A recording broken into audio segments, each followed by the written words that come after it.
J'ouvre maintenant la séance. The meeting is now open.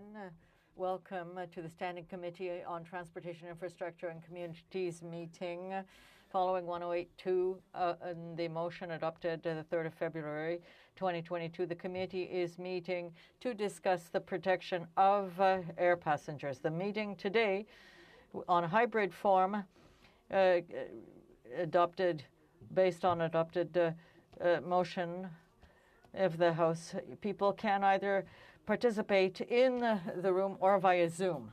Before us today from 10 a.m. until 11:30 a.m., we have from Via Rail Canada, Mr. Martin R. Landry, Interim President and Chief Executive Officer.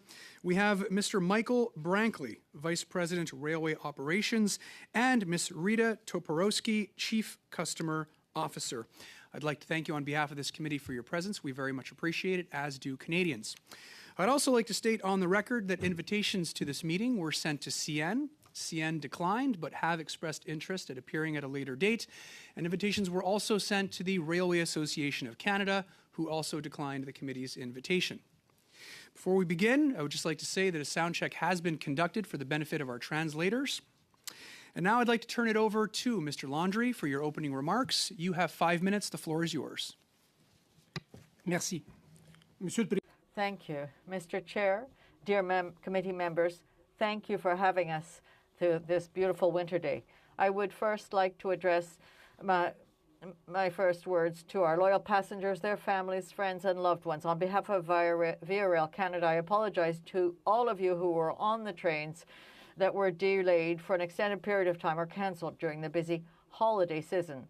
I am joined today by my colleagues Rita Toporowski, Chief Customer Officer, and Michael Brankley, Vice President, Railway Operations. We would like to thank you for this opportunity to review the two events that disrupted our services between December 23rd and December 26th. Our responsibilities, or from the fact that when passengers choose to travel with us, they count on Via to get them safely to their destination. We have standard readiness plans as well as winter storm protocols, and it's obvious that we need to review these plans to enhance their effectiveness. Mr. Chair, we believe it's important to highlight that there were two distinct events which led to the disruption of our operations. First, on December 23rd, the storm brought trees on the tracks, prolonged power outages, frozen rail switches, and significant challenges that even led us to bring trains back to their points of departure. As many of you probably already know, we own and maintain less than 3% of the tracks on which we operate.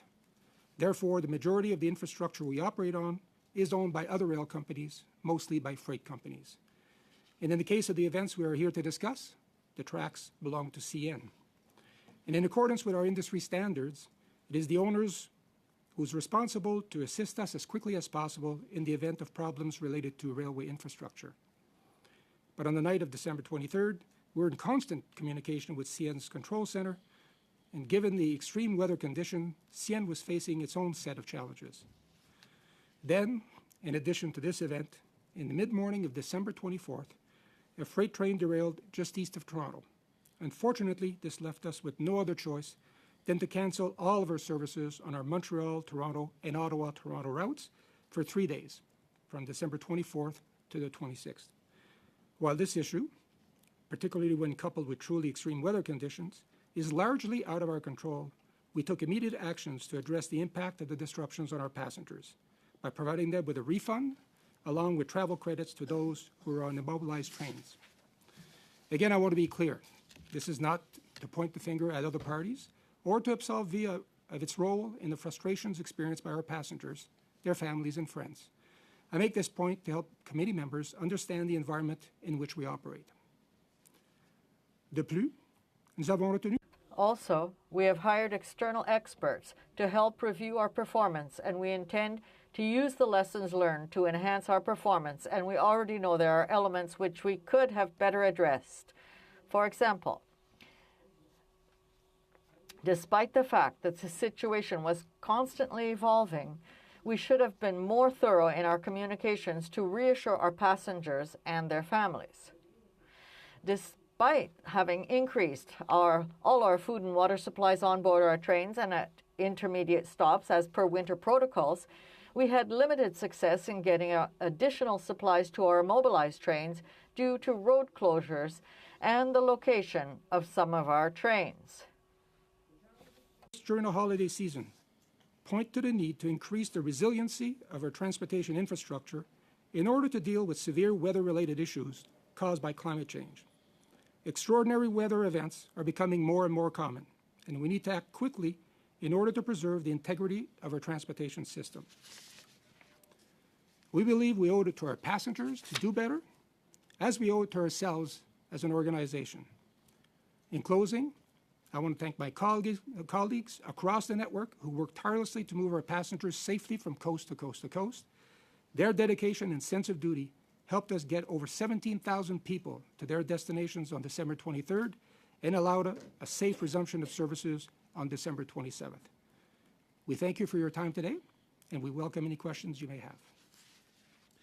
Thank you very much, Mr. Landry. We will begin our line of questioning today with Mr. Muse. Mr. Muse, the floor is yours. You have 6 minutes.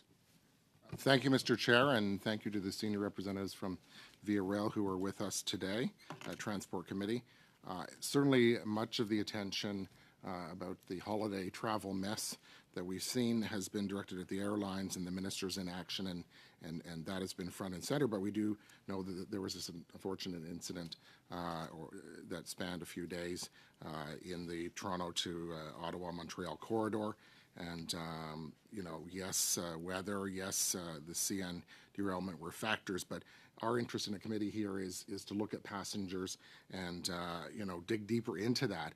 You know, what happened, what could have been prevented, what lessons can we learn from that, and what, you know, where are there gaps in federal regulation that we can address? And so your input is valuable in that, and I know your desire is to see the same.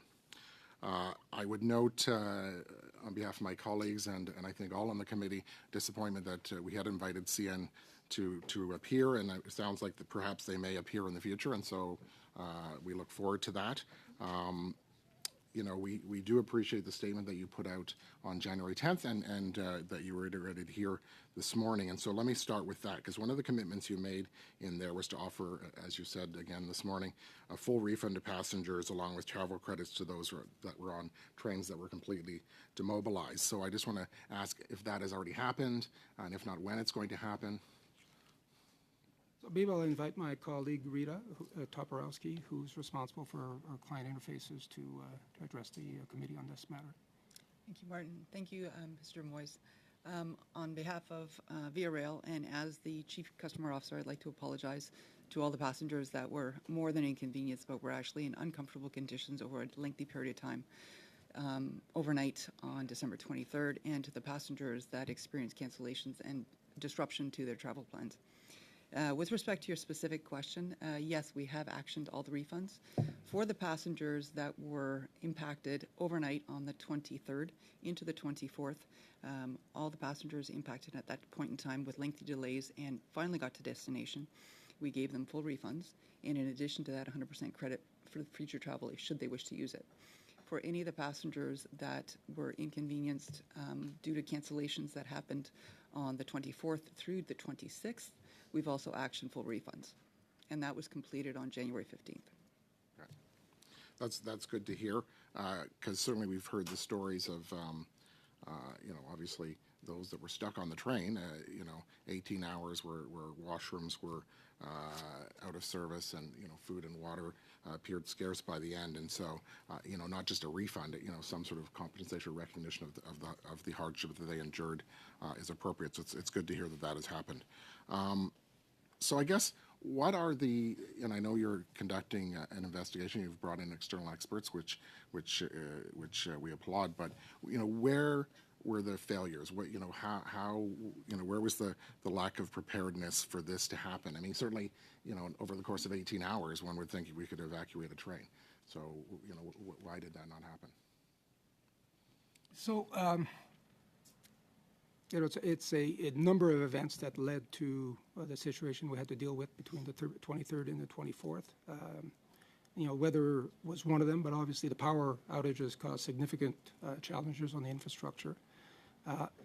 the initial key lessons, and one that we regret, is our lack of communications. I think in times where we have significant delays, I think our passengers expect us to keep them informed, and I think on that front we can do far better. I think it was a fluid situation. I think we have to remember that there was a lot of things happening at the same time, and sometimes essentially acknowledging that we don't know all the facts is reassuring as opposed to staying silent. So communications is one of the key aspects. And the other one is improving our customer care. We have protocols to deal with winter storms where we increase our food and meals aboard. Clearly, that was not sufficient in this case. So part of our lessons learned will be to build on this and then to look at other areas such as operations to see how we improve our performance so we avoid repeating this poor experience for our passengers.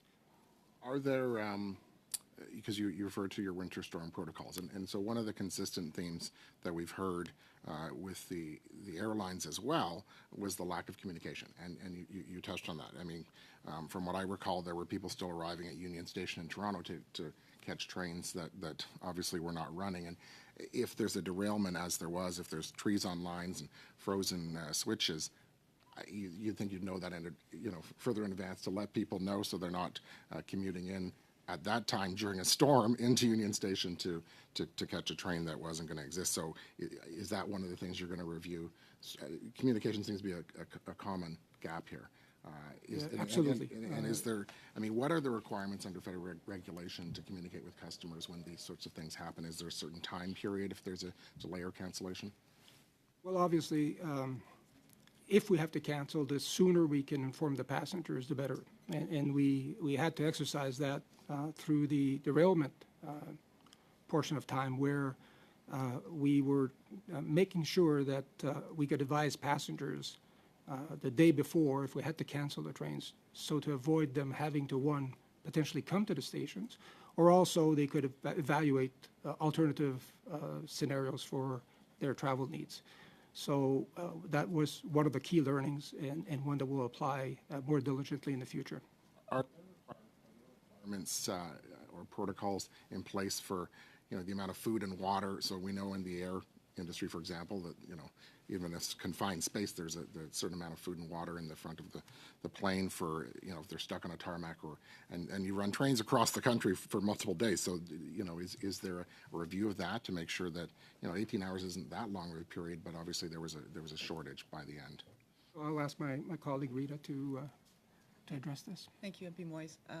We do have protocols in terms of how we plan for holiday season, winter season, in terms of the amount of food we put on. It's based on number of passengers, but we over above that add X% of number of meals, extra snacks, extra drinks, and so forth. In addition to that, because of our experience over many years, we actually have dried emergency snacks in case of an emergency event where there's an unexpected delay. In addition to that, we also board additional cases of water. So we try as much as possible to plan. No delay is acceptable, and in this particular case, it was beyond anything we'd experienced previously. Thank you very much, Ms. Toporowski. Unfortunately, we're out of time for that segment, and thank you, Mr. Muse. Prochainement, nous avons Monsieur Iacono. We now have Mr. Iacono. You have 6 minutes. Thank you, Mr. Chair, and I would like to welcome the VIA representative. It's always a pleasure to see my former colleagues, and I'm a very proud passenger. I took the train yesterday, and it was great. So congratulations. You've returned to a great service. Mr. Landry, in your 10th of January letter of apology, you said that you should have been more frank through the sharing of the information on the trains that were delayed and in communicating the updates. Could you please tell us precisely what specific information should you have volunteered, and with what frequency have you been able to give updates? Thank you for the question. We have a protocol in place where when a train is immobilized for communication with the passengers, and that's every 15 minutes. In a situation where the train is immobilized for a number of hours, and it was more than 13 hours in the case of one train. So it's clear that there was no evolution every 15 minutes. However, it was important to be able to keep contact with the clients during that whole period. And in some cases, it was not done. And so I think the lack of communication had as an effect that there was a greater stress on passengers because in some cases they were left in the unknown during the night in a winter snowstorm. So you have to remember that passengers that were in the immobilized train, they were safe within the train. We took a decision because we weren't able to move the trains. We decided to keep the passengers on the train where we could guarantee their safety. Question, their safety in the train, whereas outside the storm did not allow people to leave the train. Yes, in some cases we're able to stop at Via Rail stations, and then we allowed passengers to exit if that would work for them. But there were other cases where we were not near a road, so it was at that time that we decided to keep the passenger on the train. The private property of the tracks, did that have an effect on the safety and as well with respect to the priority for the transport of freight? Did that have an effect on the amount of time it took Via to come back to normal service? I will let my colleague answer that. Mr. Brankley. Storm situation with the trains disabled online, I can state with confidence that no freight trains in that scenario were prioritized over Via Rail trains. We maintained in contact with CN throughout the exercise. Thank you. So donc vous dites que la communication. So you're saying that communication between the infrastructure owners, for CN, for example, and also during the holiday season, there was sufficient communication. There was a daily exchange? Over the night of the 23rd, there were significant challenges throughout the railway infrastructure. We were in contact, but not always in contact to the level we would have desired. We've actually met with CN colleagues at this point and have identified some methods to improve those communications in emergency situations. Donc, est-ce que vous êtes en train de... So you're concluding then that the private owners were not sufficiently quick in reacting? I would suggest that there was difficulty in some cases for them to react due to the magnitude of the impacts they were feeling across their network. Merci. Thank you. Mr. Landry, in your letter of the 10th of January, you said that we will be examining our performance over the next 15 days with the experts. When was that review finished, and who were the external experts that you consulted, and what are their qualifications? And also, what were the results of this review? Will they be made public? Thank you for your question.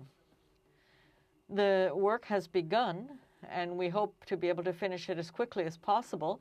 There are several aspects to the study.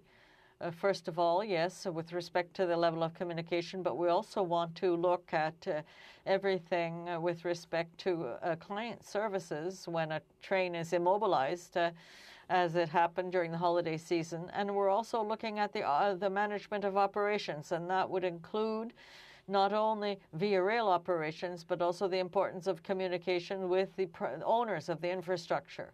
So as partners in this work, we have Roman Berger, which is an internationally recognized business that has a lot of rail experience, and also Dr. Hilton for communication. So we'll be very pleased to be able to share the conclusions of this study with the committee when the time comes.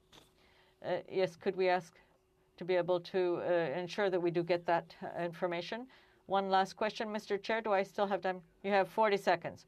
Okay, so you have spoken about management, communications, and exchanges with CN. Are there other important lessons that you've been able to draw from those events?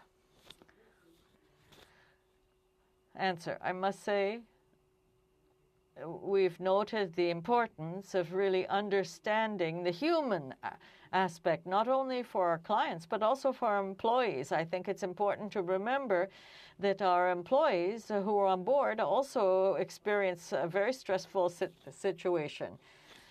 And so priority was, of course, given to passengers, but we also have to understand that there is a serious impact on our employees, and we have to follow through with that. Mr. Landry, thank you very much. And we have next Mr. Barcin Duval. Happy New Year. You have 6 minutes. Thank you very much, Mr. Chair. First of all, I would like to thank our guests for being with us here today. I know that these are not circumstances that are very pleasant. But you might have preferred not being here today, but in the circumstances, I think it's very important. And of course, in a crisis, it's very important to be able to go ahead with measures so that these problems don't happen again. You mentioned earlier, and I thought that was interesting, you said you were increasing the amount of food and water that was available as a winter protocol. I think that's very important because we've heard that complaints about that there was a lack of food and a lack of water on the trains. And also, I think it's well known that with Via Rail, there are often delays because of freight train priorities. So I think that it's normal for you to have increased amounts of food and water. But what happened that you normally would have enough food and water, but so this is something that happens. So why didn't you have enough at that point? Well, first of all, for passengers who were on the extent of the delay and the discomfort that they experienced during that delay. With respect to your question, why wasn't there enough and should we not be experienced enough? As I mentioned earlier, the extent of the delay was such that conditions degraded over time. It wasn't a 2-hour delay, a 3-hour delay, a 4-hour delay. It was a 13-hour immobilization on train 55. So although the overall delay was 18 hours by the time they got to destination, we have emergency snacks, as I mentioned, on board. We have additional water, as we have on board. In addition to that, we actually provision, based on winter readiness and also for holiday planning, at intermediate stations we put extra supplies. However, Train 55 was in a situation it wasn't accessible to any station, so we couldn't access that. In addition to that, although we tried, a couple of our managers who were local tried to actually drive, we couldn't get to the site. So we couldn't go to a station, bring the supplies to the train. In addition to that, a third type of contingency we have in place is if we run out of food and it's a lengthy delay, we actually call local restaurants and have food delivered to a station in order to accommodate. We were able to do that for 2 trains. We were not able to do that for any of the others. Train 55 was a very unique situation, which, given the protracted period of time, we finally, around 5 o'clock in the morning, we started to run out of supplies. Merci. Vous nous avez dit... Thank you. You said earlier that there were regular communications with passengers, and in some case there was not enough communication with passengers. I'd like to know, how is that done? Is it through text, through emails, or is it through onboard personnel communicating with passengers? Thank you for the question. With our passengers on board and how we're expected to communicate with our passengers on board is through onboard announcements. They should be happening at a regular frequency of every 15 minutes. In addition to that, our Ops Control Center is sending out emails to the passengers who have offered up their email to say that there's a delay. That also offers information to passengers who are not on board the train but are catching the train at a later station. I don't believe that we fully fulfilled our expectations and lived up to our standard with respect to that. Part of the issue we had was gaining specific information related to the delay, which continued to change. We were reliant on CN to provide us information of how quickly we could get the tree off the train, because train 55 was the bottleneck. If we couldn't liberate that, the other trains were also delayed. What we could have done better was ensure that we had visibility, and that's part of our protocol as well, to make sure we have visibility in the cars.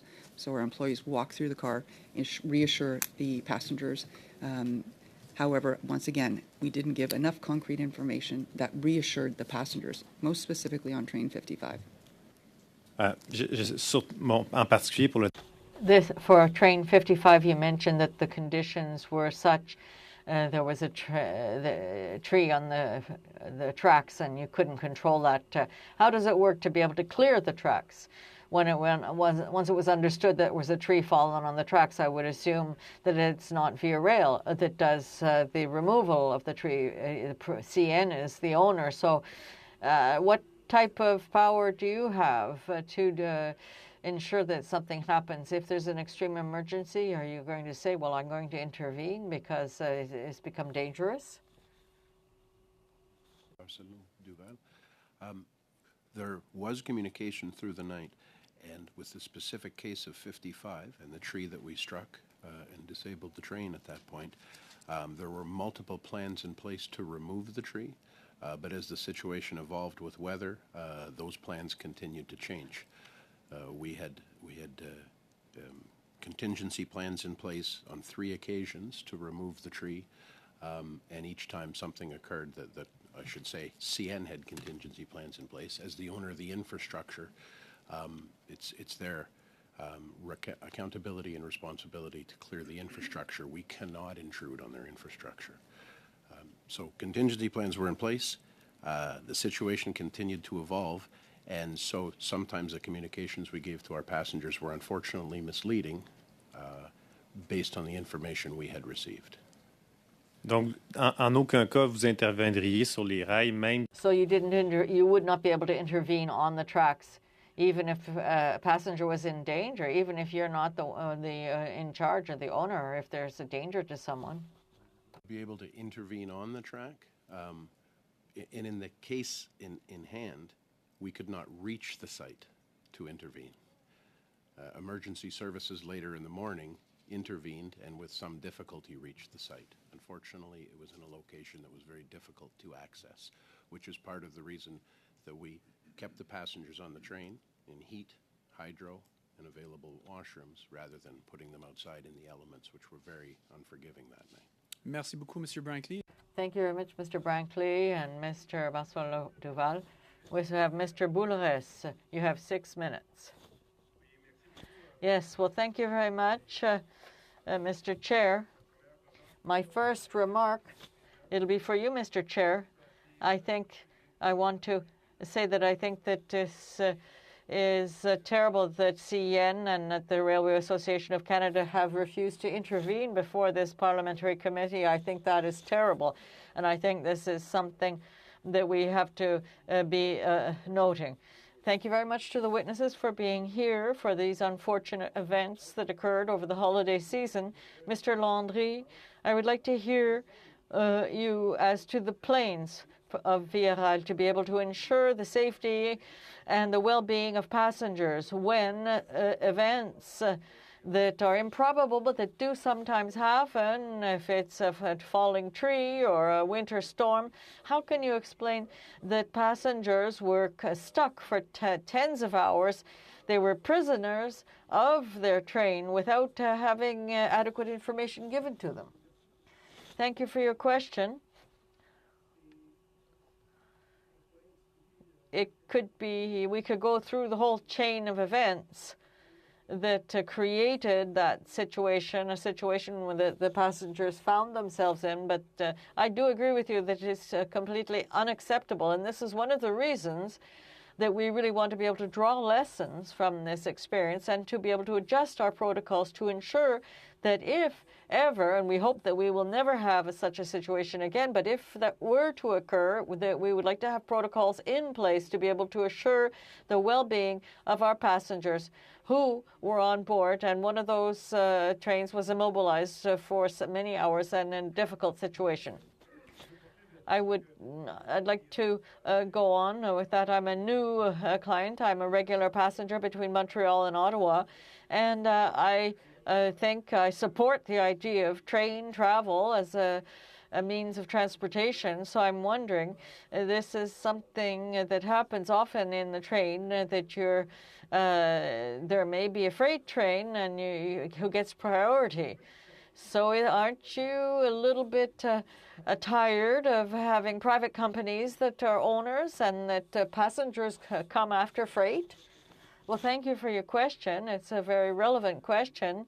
What brought us a few years ago to propose that certain tracks be dedicated rather than sharing one railway rather than sharing it with the freight travel. We wanted tracks that would be 100% passenger tracks where there's a greater frequency of transportation. But we need to be able to ensure that we would be able to manage our own trains and our own schedules, and more important, we would be able to have punctuality, because that is a challenge. And thank you very much for your commitment to being a train traveler.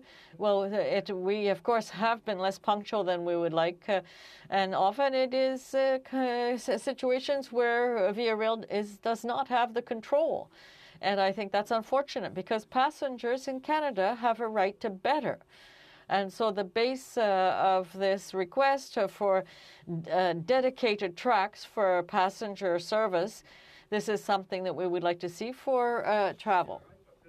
Via Rail is owner of only 3% of the tracks in Canada, and that between Shalom and Windsor. So given the data that you have and the information you have, is transportation better when you are owners of the tracks?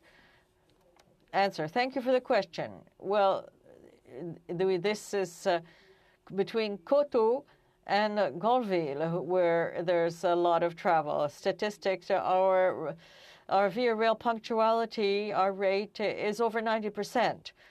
And in many cases, it's over 95%. But when we share tracks with freight companies, there are some months where our rates punctuality go under 50%, and sometimes even under 40%. So we have demonstrated the capacity to be punctual for passengers. We have shown that on our own network, where we do have control over the priority of trains that are owned by Via Rail Canada. Thank you very much. I do agree. I think that we should have more public ownership of the infrastructure. Concerning the unfortunate event over the holiday season, that there were communication problems of informing the customers. With what frequency were you getting information from CN? And this is something that is part of a contract that you have with CN, to be informed by them when such events, unfortunate events that occur. I would like to ask Mr. Brankley to answer that question. MP Boulouris. During the night of the 23rd into the 24th, I would say there was regular / constant communication by way of telephone, by way of text message between operational personnel attempting updates. When we move forward into the events following the derailment, the timeline becomes a little different as CN assesses the derailment, assesses their ability to clear the track and timeline. In that case, we're now in contact, and I'll say every couple of hours as the situation changes in the field. And through that process, we continued to update our planned service, not wanting to cancel service prematurely, but also wanting to ensure that we communicated with passengers before they left for the station or before they began travel that would take them to a Via station. Thank you very much, Mr. Brankley, and merci beaucoup, Mr. Boulouris. Next, we have... Thank you, Mr. Boulouris. The floor is yours. You have 5 minutes. Perfect. Thank you very much. And thank you for the witnesses for being present. I have a number of questions, and I'm going to get right to it in the nature of time. So from a timeline perspective and correspondence and communication that I've had with, or that I've read from passengers that were on the train, so there was points in time where passengers actually felt like they were prisoners. That came from a 25-year-old passenger that was on the train. And the first question I'm going to pose is, if there was an emergency, why did it take so long to contact local authorities? Michael, do you want to touch on this, please? Thank you for the question, MP Cramp-Newman. Throughout the night of the 23rd into the 24th, there was an operational disruption. We continued to have contingency plans to resolve the disruption, and I'll pause there and say I'd like to apologize to the people on board our trains. I understand the experience they had, and it is not an experience we ever wish to deliver for Via Rail. During those operational disruption phase, we had passengers in a safe place with light and heat and access to washrooms. We couldn't access the train, or we couldn't access the train to evacuate them. It was only in the early morning when passengers, unfortunately, took it upon themselves to detrain from the train that the situation became unsafe for both those passengers and then for the on the rail infrastructure. Okay, so if I may, if you don't mind me interrupting, so it was after 12 hours when local authorities, so the local emergency services were not aware of this until someone actually deboarded the train and contacted the authorities. So was there anybody contacting the local authorities? Was it Via itself, or was it just the passengers that ended up connecting with local authorities? Via Rail police were in contact with CN police. And based on the assessment of the conditions in the town of Cobourg, the term code black was referenced, which I'm not familiar with, but which I understand refers to a situation where emergency services will only respond to life-threatening emergencies. Okay. So earlier in your testimony, Mr. Brinkley, you had mentioned that the train was not accessible, but just moments before that, Mrs. Toporski, if I pronounce it right, mentioned that you were less than 2-minute walk away from residential area. So I'm not sure if they correspond with each other or if they contradict each other. So if it's a stone's throw away from residential areas, that's the concern that I'm having, because there was people that were of diabetic nature, there was unsanitary bathrooms. There's a lot of concerns, and I'm grateful that you've owned them and that you're trying to acknowledge and remedy them. But from a perspective of, let me just see here, is there, from the Federal Ministry of Transportation, is there some kind of definition of what constitutes an emergency and why nobody was contacted sooner? Thank you for the question, MP Cramp-Newman. Just to refer back to the original portion where you mentioned houses within a stone's throw, there was a subdivision nearby where there was no hydro as well, but we were on an embankment with a creek running below the embankment through a forested area to get there. Even in daylight, emergency services, had to work to get into that location. We did not see it as a safe environment to attempt to detrain passengers when, in fact, they did have light and heat in an area that did not have light and heat. We could also not access with or any other transportation to move those unfortunate passengers somewhere else. Okay, so maybe you could help clarify this question for me. I understand that they were struck by a tree, and can you speak to the damage that was had, or can you comment if there's a federal regulation for a train to move forward either a kilometer or back without that of a horn? Because I understand the horn fell off. So is that a regulation that you can move forward or back a minimal amount if you do not have a horn? Yes, we could have continued operating without a horn. The issue that kept us from moving that train was the fact that the tree came to rest on the train with a significant portion of the trunk leaning against the train in the vicinity of the passenger windows. The assessment was that if we tried to move the train at that time without assistance from CN, that the tree would intrude into the passenger compartment, break the windows, open the car to the environment. Okay, Thank you very much, Ms. Cramp-Newman. Unfortunately, there's no time remaining, and thank you very much, Mr. Brinkley. Next, we have Mr. Badaway. Mr. Badaway, the floor is yours. You have 5 minutes. Thank you, Mr. Chairman. I'm going to concentrate on the business that you're in, the business that we're in, the business of government, and with that, the priorities that we both share relative to this issue, which is, in fact, protecting passenger rights on a daily basis, not only looking at what happened then, but probably equally, if not more importantly, how we're going to deal with it moving forward. So with that, I'm going to get a bit granular with respect to your backup or surge capacity. And what backup or surge capacity does VIA have when weather incidents disrupt your service schedule? And what changes do you plan on making within that surge capacity? Want to deal with the capacity? Okay, so During the Christmas, thank you for your question, MP Badaway. During the Christmas season, of course, this was December 23rd and 24th. December 23rd was our heaviest travel day of the year. So all of our available equipment was in service. This, of course, impacted next day's service because we didn't have additional equipment to move into the cycle until, of course, the CN derailment occurred, when then we could no longer provide that service.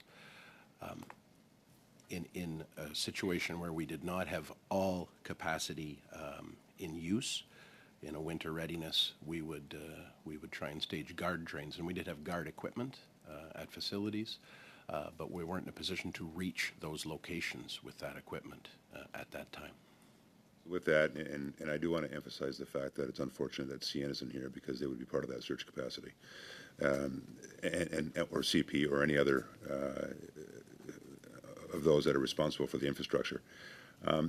So what's changed? What's changed in terms of where you're going from here with respect to equipment?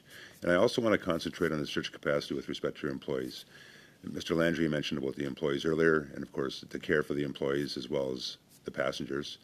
So with that, what's changed in terms of that surge capacity? Yes, from the capital side when it comes to the equipment and the infrastructure, but as well in terms of the human element, in terms of surge capacity with your employees, the backup, as well as taking care of the passengers that were aboard your trains.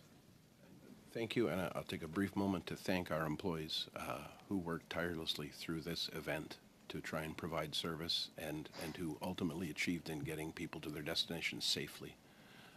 All people who boarded trains on the 23rd. We did position employees in strategic locations in order to provide backup and support, and we did source crews, often traveling in their own vehicles, to trains to recrew and provide. Heard that. Sorry, Okay. Mr. Brankley. I've heard that before, and what I'm getting at is what's changing now. What's changing? How are you going to fix the challenges that you had with respect to your surge capacity, both from the capital side, vis-a-vis infrastructure, trains, equipment, as well as the human element moving forward? What's changed? How are you going to deal with this next time? In terms of our capacity, we have a finite equipment capacity. We do have, as you may be aware, more equipment coming online. We have a buffer built into our staffing levels to react to situations such as this. But this did also occur over the Christmas holiday, when all of our personnel were at work, and some were on vacation, which Thank you, occurs. Mr. Brankley. And I do look forward to the recommendations coming forward that we will put in place with you, working with you through the report when it's concluded, to look at those capacities. My next question is, in retrospect, we see what happened, and I do want to hear what your thoughts on your planning for winter storms should have been different. It goes to my earlier question. But more specifically, what would Transport Canada, or the Minister for that matter, what could they have done to assist in addressing your challenges at the time? And any member of the team at Transport Canada, what can they have done to actually assist you in the challenges that you were facing at the time? And looking in the future, what could be done by Transport Canada, the Minister in particular, because we hear the Minister's name come up very often in this situation. What could they or he have done, and what do you expect they could do in the future to help you with these challenges? During the events, and I'll go back to December 21st with the storm coming, Transport Canada did reach out to our team. We established communication between our personnel and Transport Canada through the holiday. We maintained updates of status with Transport Canada. And in meetings held on the 24th, 25th, and 26th, I believe, we worked together to try and find solutions to recover service. Thank you very much, Mr. Badaway, and thank you, Mr. Brankley. Prochainement, nous avons Mr. Bastien-Duval. We have Mr. Bastien-Duval. You have 2.5 minutes. Thank you, Mr. Chair. We mentioned that there may have been communication difficulties between you and CN, but on a regular basis, operationally, outside of any crisis, It's CN that controls the tracks, that does the maintenance, but you are very regular users of those tracks. So do you have exchanges on the status of the tracks that would happen on a regular basis between Via Rail and CN, or is it CN that works alone 100% and there's not much exchange? And so the people who use your trains and people that work for you must witness certain things.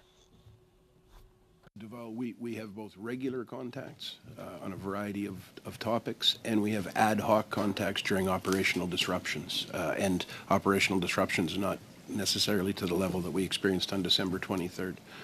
Such items as disabled freight trains, there'll be contact between our centers to ensure that we have information and we can plan.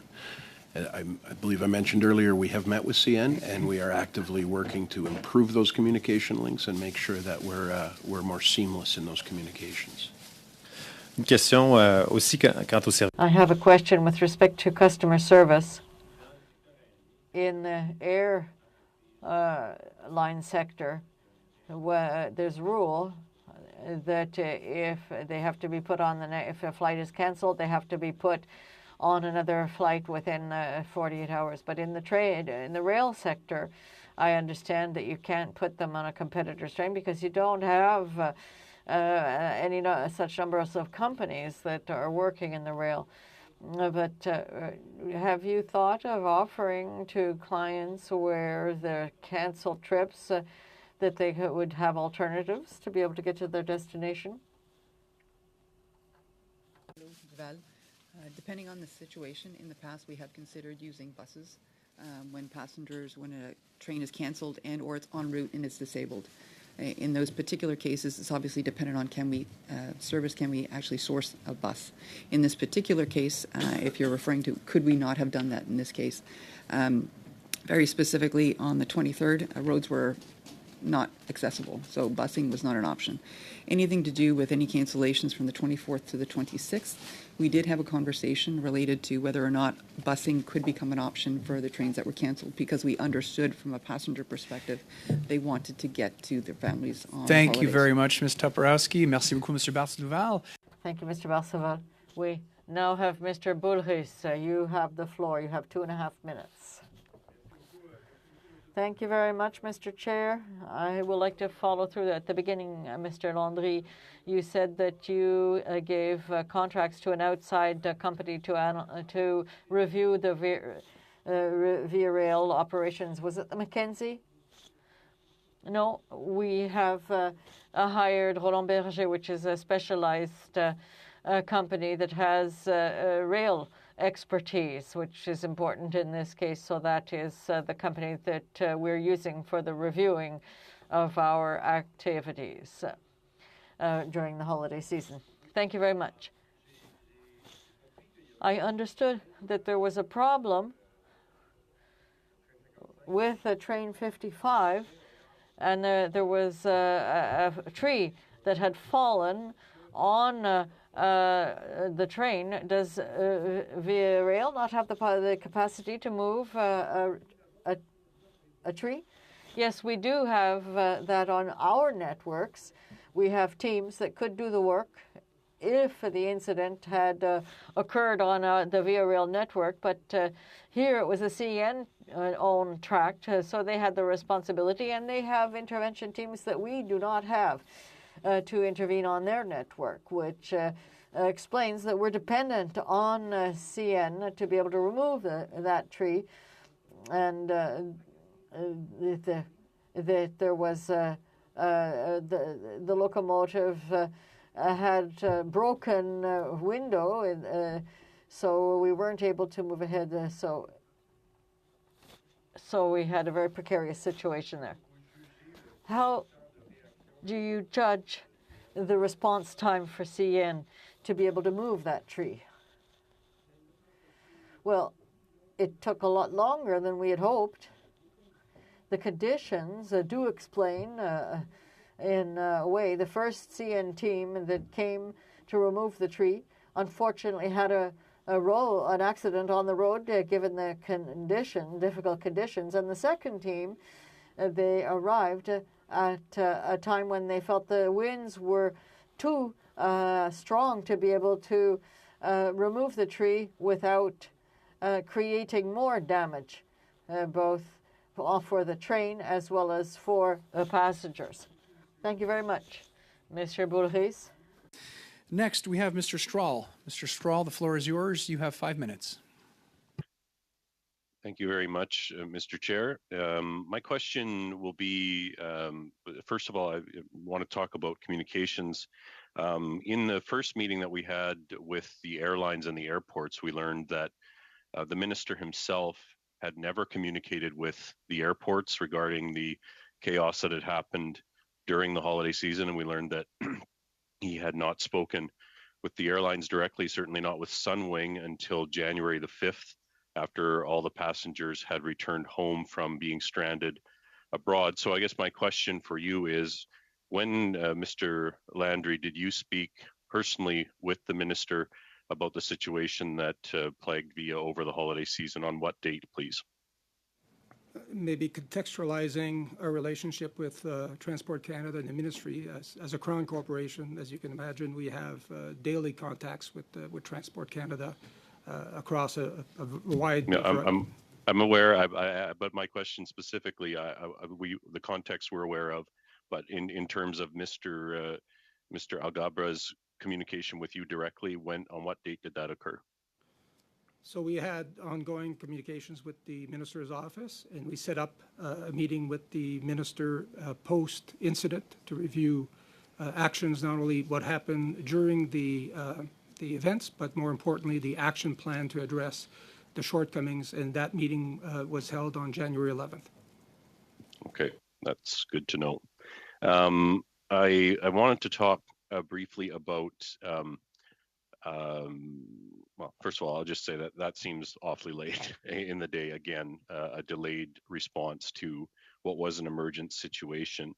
Speaking of the emergency nature, I think, having listened to your testimony, the passengers were actually quite lucky that the incident wasn't worse, because it appears, what if the tree had been struck and the train had derailed? How long would it have taken emergency crews to access the site? It seems like what we're hearing is it would have been impossible for crews to get there inside of 13 hours. And so that is very, very troubling to me, that if the incident had been any worse, it already was terrible for the people on board.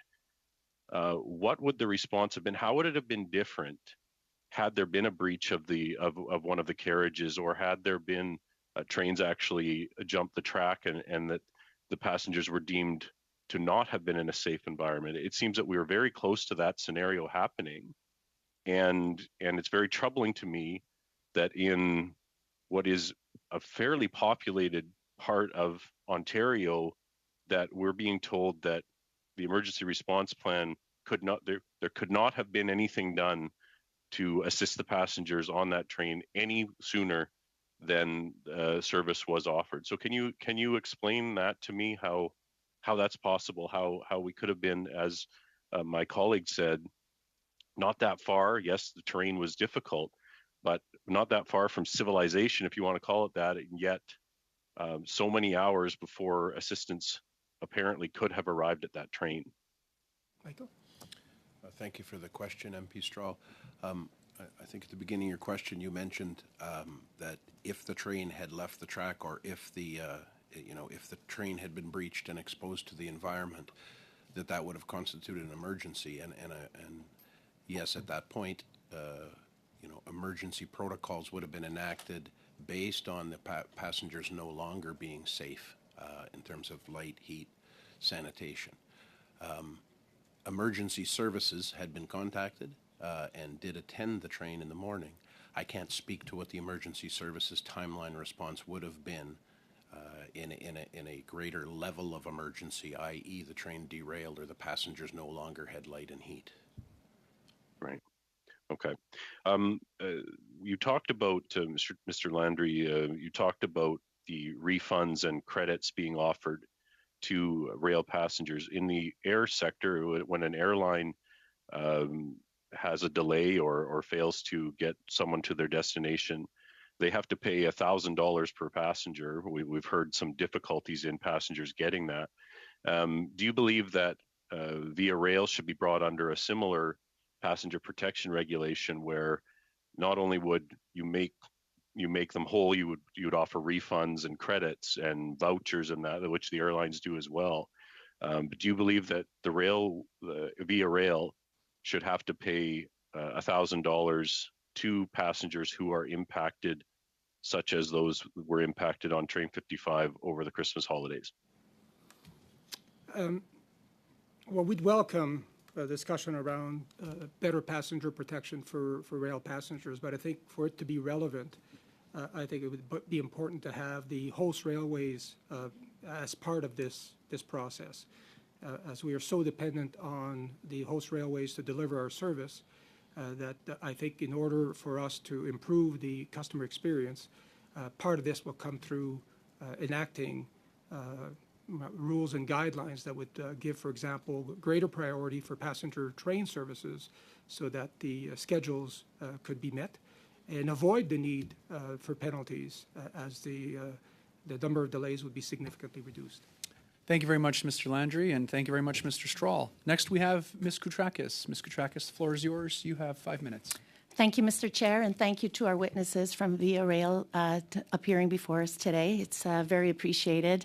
I, for one, use Via Rail services very, very frequently to come from Montreal to Ottawa, weekly, I would say. And firsthand, I have to say that Via has always delivered exceptional client service. In fact, I'm sure if you ask many Canadians who use Via Rail on a regular basis, or even just, from time to time, they've experienced exceptional customer service. Past serious disruptions and situations often led to exceptional service, recovery, and positive passenger feedback. I'm sure if you look at your stats, it will concur what I'm saying.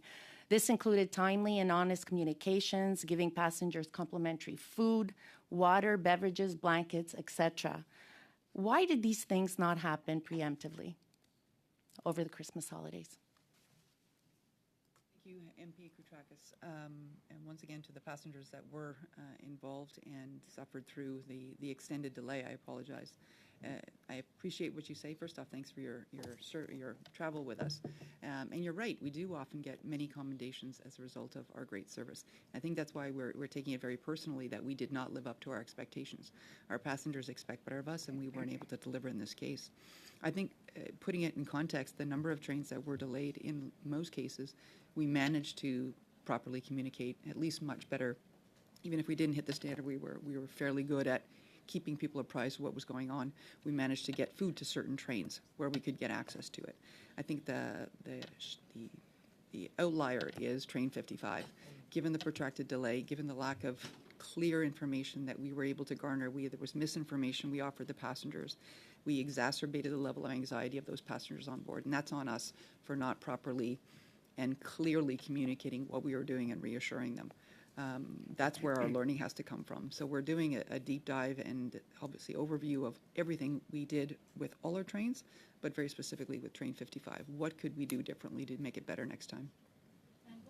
Thank you for your response. And what we've heard through your testimony is that Via is essentially dependent on other track owners on most of its routes. These track owners also operate their own substantial businesses or services over the same tracks that essentially compete for track or station space with Via Rail. Please quickly describe the challenges of this ownership structure and how would high-frequency rail avoid the chronic problems that arise, and would it? Well, thank you for your question, and I think it's very relevant to have this discussion from a policy perspective. We deal in an environment where the host railways dictate the priorities of the trains, and they do provide an essential service to Canadians, moving significant amount of goods and key contributors to the supply chain. And so there's always this fine balance about who would ultimately win out. And as long as we live in this environment where there's mixed traffic, and that the host dictates the priorities, we're unlikely to be able to provide the level of customer service that we would like to provide to our customers, and where we believe they should be entitled to, which led to ultimately the development of the high-frequency rail proposal, where we segment that traffic in order for us to be able to better dispatch passenger rail trains in order to provide them the service that they're entitled to. And I believe it was in your comments, Mr. Brankley, where you talked about a new fleet that is coming in short order. So if this new fleet was in place, how might this have affected how well you were able to respond to these events, or would that not have had any impact in these circumstances whatsoever? Thank you for the question, MP Koutrakis. In the circumstances in question, I don't believe a new fleet would have led to any significantly different outcome. Okay. And we hear criticism, from my honorable colleagues about Minister Alghabra and not having, personally communicated directly with your contact. Could you please explain to our committee and for Canadians at large, would it have made any difference when the minister communicated directly himself? And did you have the support from Transport Canada and the minister's office for what you required at that very specific moment? Would it have made a difference, and if so, how? I think it's important to remember that the events were really focused around operations and reestablishing operations. And so most of our contacts with Transport Canada were very much focused on resuming these operations. The solution was simple. The solution was to remove the derailed train in order for the infrastructure to be made available to Via Rail trains.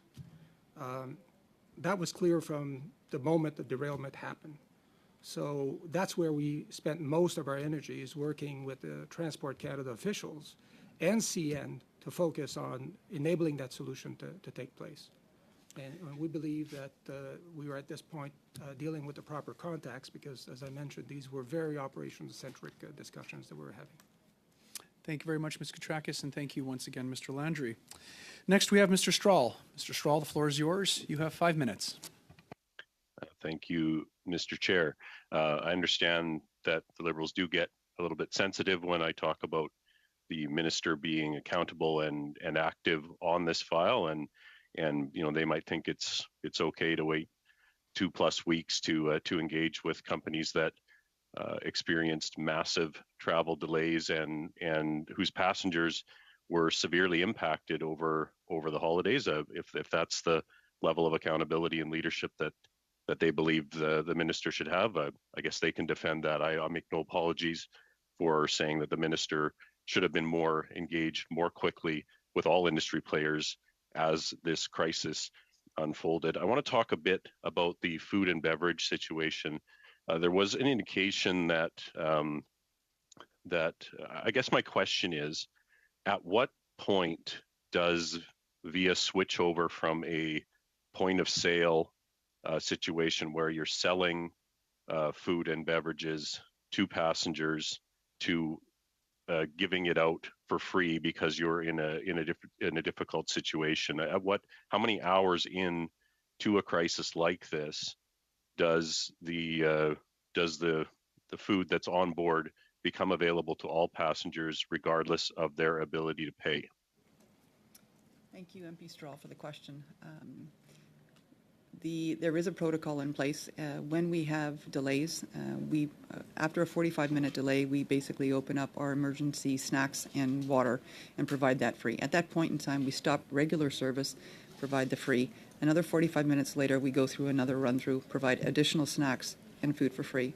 At which point, post that, we start assessing how long do we think the delay is going to be. Should we believe that it's going to be much more protracted, we would open the carts that we have on board the trains. Next to that, should we have access to a station, we would find a way of getting to the station and getting the extra food that is actually in the station. Next to that, should it be even more protracted, we would order food and have it brought to the station or brought to the train. In the cases of some of the trains, we were able to do that. In the case of Train 55, we were unable to do that. I understand that on Train 55 we were selling food that is against what we normally would have done. Once again, that's a failure on our part, and it caused anxiety to the passengers on board. So for that, I apologize. Have passengers who had to buy food well into that delay, have they been refunded for those purchases? At this point in time, I do not know the answer to that question. I don't believe we've been able to identify who that was. That is something we could take a look at. Well, I would suggest that that would be something that the review look at, because again, that was a bit shocking to read that passengers were forced to pay for food when they couldn't get off the train. I guess the next question would be regarding the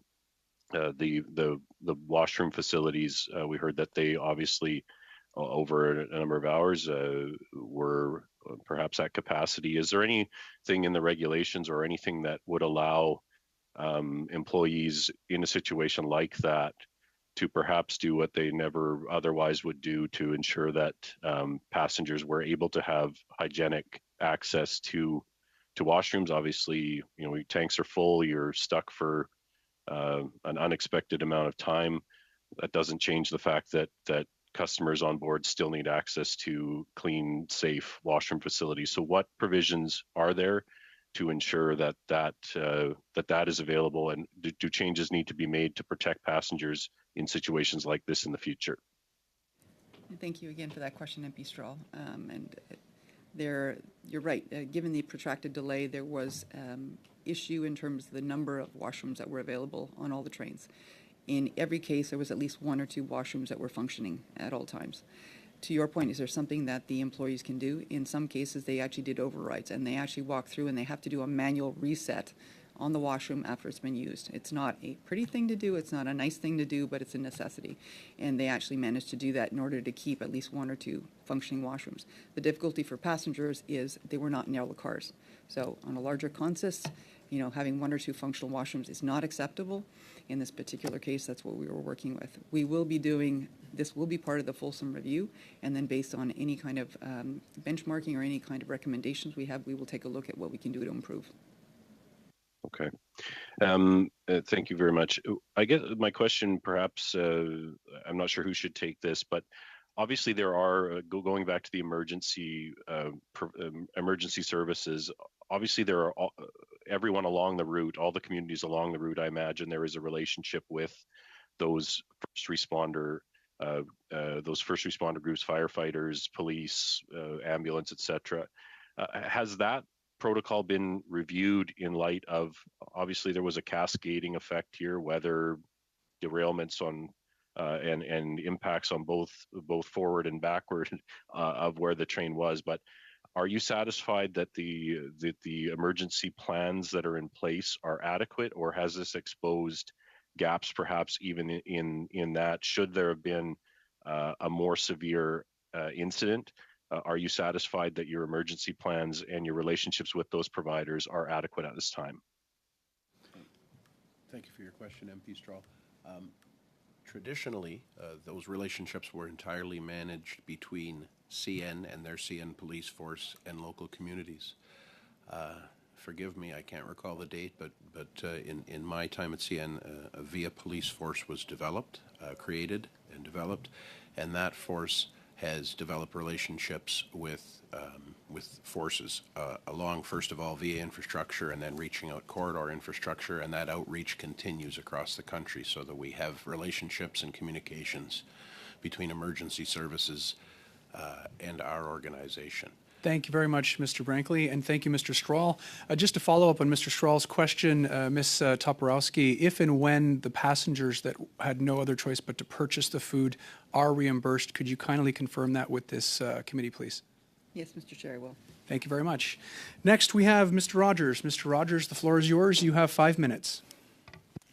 Thank you, Mr. Chair. And first of all, let me say welcome to our VIA Rail reps with us today. Greatly appreciated. When it comes to weather storms, of course, I don't ride trains.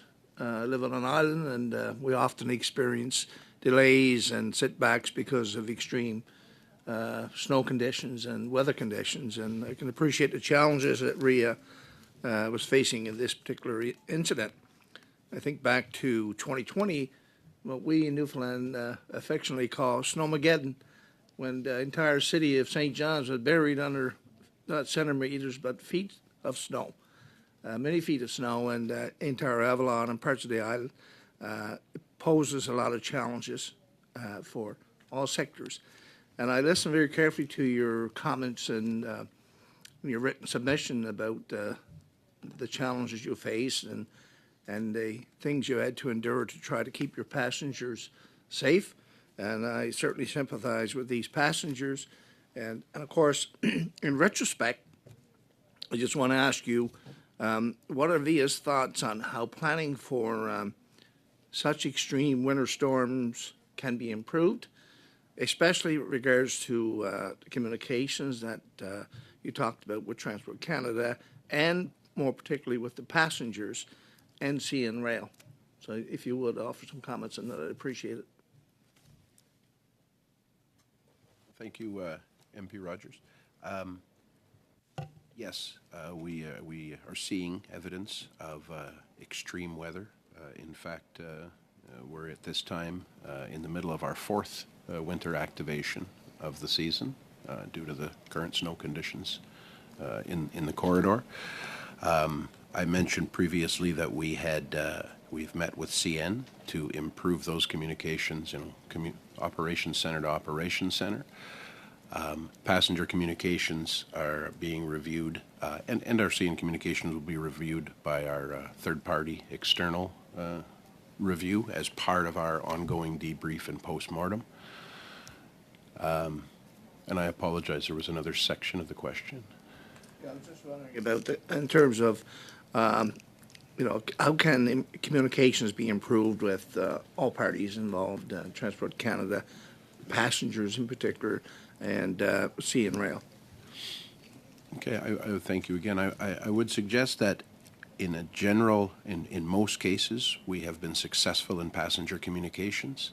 In this particular incident, we had areas where we didn't live up to our own standards, and for that, we apologize to our customers.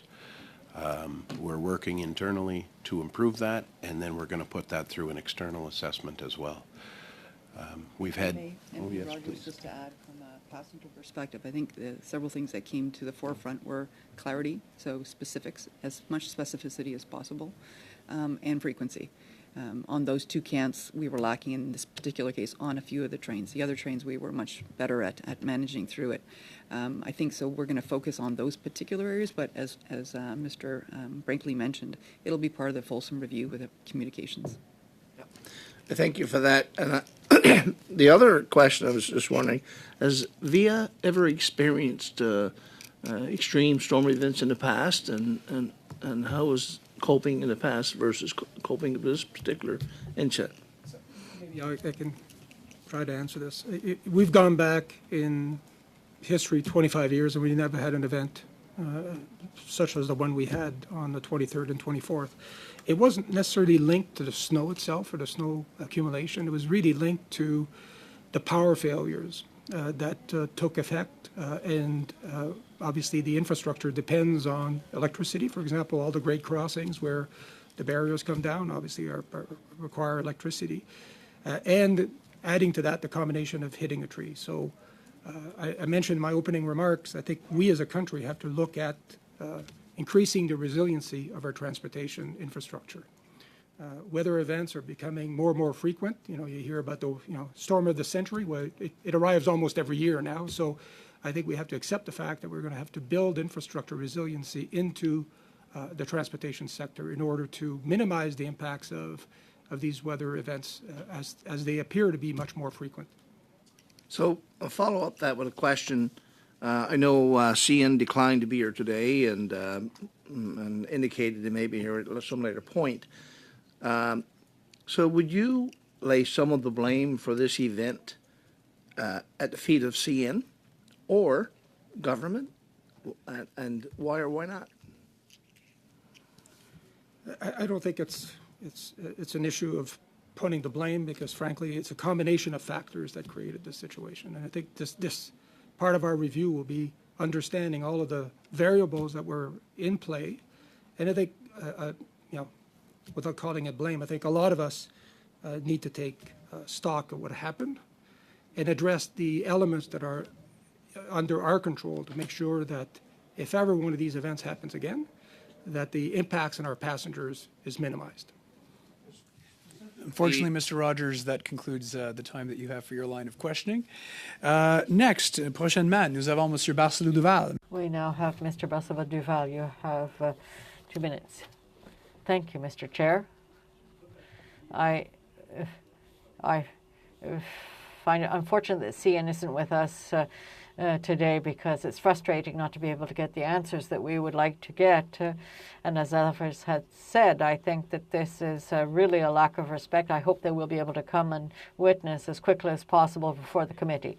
I have the impression that the passengers will held hostage by the speed and pace of the CN operation. So I'm wondering if Via Rail were owner, would the operation have been quicker than CN? And CN is a freight transporter. So if you have freight that is blocked, it's less of an issue than when it's passengers. So have you had this type of exchange with CN, or do you think that with Via, if you were owner, you would have been able to deal with the problem quicker? I will start with the response, and then I will ask my colleague, Mr. Brinkley, to continue. It's difficult to judge as to the speed of intervention, whether it would have been better. We could have done better than CN. I think it was the fact that we felt that the protocols we have in place for our infrastructure ensures that during Via Rail infrastructure was always available during this storm. The proactive steps that we have taken to weatherproof our own infrastructure to enable our trains to continue to operate. So in our VIA infrastructure and as part of our winter readiness activation, we take specific steps, and in this case, some quick examples are we sort of clean the existing snow condition prior to the arrival of the new snow. In this particular storm, we distributed generators to key locations to ensure there'd be an uninterrupted supply of electricity to the infrastructure. We also maintain very strict vegetation controls on our infrastructure to lessen the risk of tree falls, blocking access, delaying passengers or damaging our equipment. Merci. Thank you. We talked about the communication problems, and you were saying that you were communicating from your Via Rail Centre with the teams of the emergency scene. So where was there insufficient communication between Via Rail Central and the train 55, or with the passengers? Is there no other means of communications other than through the announcement system on board? I think the sound quality is probably not the best. Is there any other means of communications that you've used? Yes, there are multiple modes of communication. The communication breakdown, I think, was twofold. One of the messages that we sent out from Central direct via email to passengers on train 55 was in error. There was and we'd said that the tree had been removed. It had not been removed. That was due to a communication issue we'd had with CN. So we provided the wrong information to the passengers directly. Obviously, they didn't take it well because they saw that the tree was still there. So that's a failure on that part. From a on-train perspective, we'd also offered the same information to our crew. They had the wrong information that they were conveying to passengers. So it creates anxiety and mistrust on the train. Other modes, instead of just, as you mentioned, using the audio system on board the train, part of the effort of the crew is to actually walk through the train and on a one-on-one basis, row by row, to actually be present, to be visible, and to answer questions as we go along. So we have a multi-pronged approach. If there's something further we can do, we will be looking for that in the effort and the review we're going to be doing. Thank you very much, Ms. Toporowski. Merci beaucoup, Monsieur Barcelou Duval. Thank you, Mr. Barcelou Duval. We now have Mr. Boulris. You have 2.5 minutes. You have the floor. Thank you very much, Mr. Chair. Unfortunately, Canada is a G7 country, and when we come to rail transportation. We really seem to be part of the 19th century when regulations haven't changed since then. So we have a public service that would like to help passengers travel in Canada, across Canada, but we do have private companies that are owners and that are freight transporters. And we have a situation where freight really trumps human passengers. And I think that the fact that Via Rail is not a owner, I think that that's a problem. I think we should think about nationalizing infrastructure. However, the problem with trees in Quebec and in Canada, this is not something new. And winter storms are not new either. Branches that fall on a train that can stop the train, that's not new either. Why do you not have why don't you have saws, electric saws that you can use to be able to cut away trees, portions of trees, branches that may be stopping the train? Question, MP Boulouris. I'll go back to on our infrastructure during this storm, and to my recollection, we have not had a tree fall that has blocked our access or impacted passengers. In terms of having equipment and personnel on board to cut trees down in that circumstance, this is not something we have considered. Our employees are certainly not trained for that. They're experts in other areas, and I would suggest that it may not best serve to have them act as, as maintenance of way personnel. There are specific people in the railway industry trained for that task. Oui, mais semble-t-il que c'est... Yes, but it would seem that the people who are experts aren't able to come and be available when there is a need, an emergency. I also, and again, apologize to our passengers for the extended delay that they experienced due to that tree fall. I can say in regards to our infrastructure that we would respond. I can't speak on behalf of other infrastructure owners. Merci beaucoup, Mr. Thank you very much, Mr. Boulouris. Next, we have Mr. Lewis. Mr. Lewis, the floor is yours. You have 5 minutes. Thank you, Mr. Chair. Thank you to the witnesses for coming out here this morning. I'm going to ask some very pointed questions purely to wrap my brain around why it took so long. And the reason that I'm going to ask them this way is there was railroad tracks behind my house, at my parents' house. And I lived there from boy, did I just age myself, 1980. And I think the railway ran for about 15 years. And in the very, very early 80s, at 2 o'clock in the morning, a train derailed behind my house. A 100-year flood storm, one of the wildest storms you ever saw. And hydrous ammonia tankers flipped over on their side right in our backyard. And I will say that the first responders were there like fast, like super duper duper fast. And we had more people running around in our backyard to stop the leaks, so on and so forth. So because I also lived with the train tracks for so long, I know there's always maintenance vehicles, pickup trucks that drive down the road. They get to a cross section, they put the rails down, and they drive. Can you explain to me why? And I realize it's a question for CN, so I appreciate the fact that you could defer to them. But could you explain to me why they couldn't get a maintenance truck from a road, either from the front of the train on the tracks or from the back of the train on the tracks to the train, cut the tree off? Thank you for the question, MP Lewis. CN, I think Mr. Landry previously mentioned, one CN crew had a road accident in the snow conditions and was delayed on responding. Another crew did respond to the site by a high rail. The vehicles were referred to as a high rail. But at that time, due to the winds, they determined they couldn't cut it at that time. There was another tree down in front of train 69 at this point, so that crew relocated to move the tree they could to advance train 69. All of which to say that CN was attempting to move the tree and did access the train on at least 2 occasions via high rail. But those emergency crews were performing activities along to keep the network fluid, and that allowed our other trains to proceed.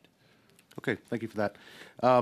So does the rail system, I'm going to say your mandate from Transport Canada, does it mirror what the mandate for the aviation system is? Meaning, I don't know the exact amount of time that airliners are allowed to leave people on the tarmac, but I know there's a number to it. Is it the same for trains? I don't believe we have a similar framework that the airlines do. So do you believe that then if you had that type of framework in place, that would have been easier for your folks to make the decision that, listen, we're past this amount of time, therefore we have to put these emergency responses in place? Is that something that you believe would have been helpful?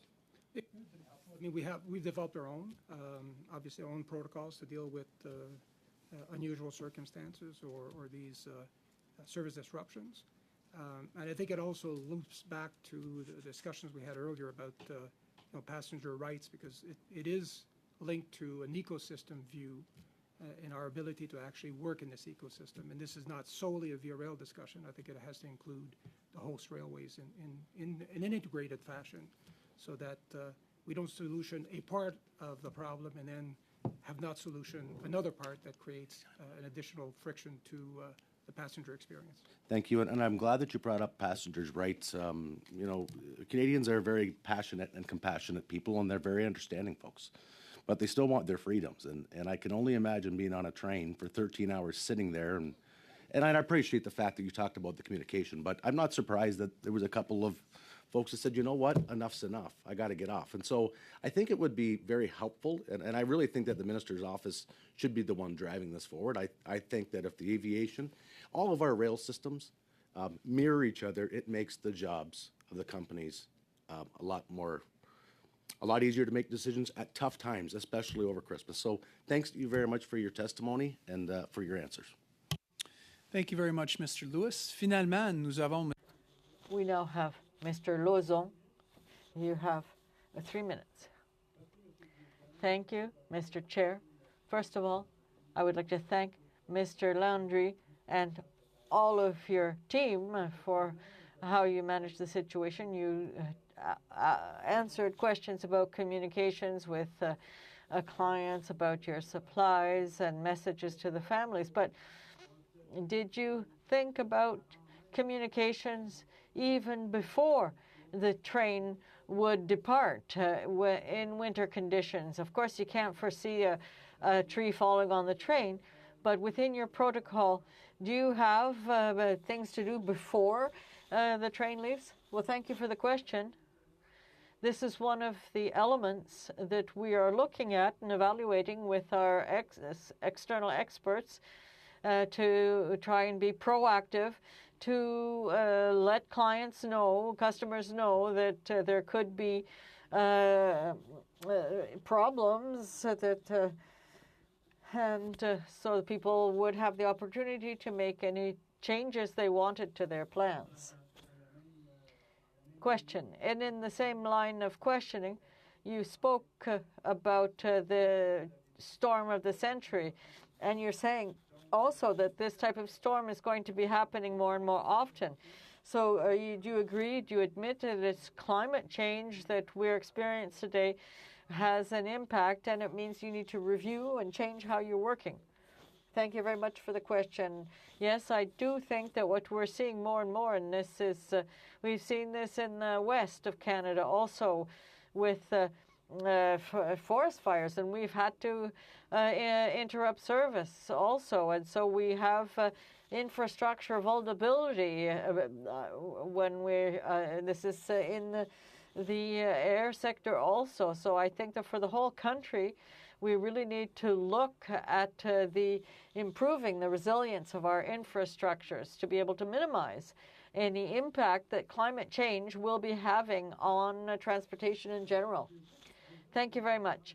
A question I just would like to know, I know that we don't have much time here, but I'd like to know, you spoke from the beginning about procedures and how it's important to put those into place, and that you have an external firm that's going to be reviewing that. Do you think it would be an idea to review the protocol to be able to help evacuate passengers when they're caught in such a situation? Because we know that if customers want to be able to leave on their own, that's the last resort. But do you think you may have a clear, precise protocol where all actors in the field will be involved, both the owner of the tracks as well as the users, and of course your and the people on the train? Well, we're looking at it. Have you started to think about such a measure? Are there any points that you could talk to us today about, or in terms of any improvements? Well, we've already had communications with CN and with respect to operations to be able to harmonize our protocols and to be able to better intervene in situations where we need to intervene when these are infrastructures that do not belong to us. So that's in review, and it will also be part of the more complete review that is going to be done of procedures and protocol. Thank you very much, Mr. Lauzon. And on behalf of the committee, I would like to thank our witnesses, Madame Toporowski, Mr. Landry, and Mr. Brankley, for their presence today, and thank you for answering our questions on behalf of all Canadians. And so we now conclude our meeting. Thank you.